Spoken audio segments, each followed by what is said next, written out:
Hello, magandang hapon mga ka-viewers. Ito lang ito kasi gutom na kami. Dumating na itong tawag nilang lahmi bajin. Yan tatlong. Tatlong ganito kasi alam niyo ba kung ilang kilong karni yan?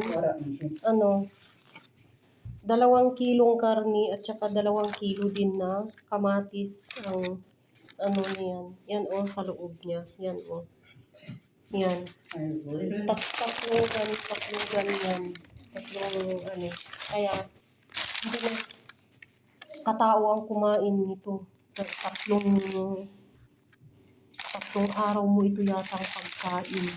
Tapos ito ito yung laban na tawag nila. Ano ba yan? Ito yung yung yogurt. Yan Di ba malaki yun? Yan yogurt. Yan ang yogurt, ang niya. Tapos, ito naman yung pag kumain ka, ito i-squeeze mo ito sa dito. I-squeeze mo dyan. Itong lemon juice. At saka ito naman yung, yung chili na ilagay mo dyan. Masarap, di ba? Yan ang ulam namin ngayon. Sunday. Tawag nila lahmi bajin.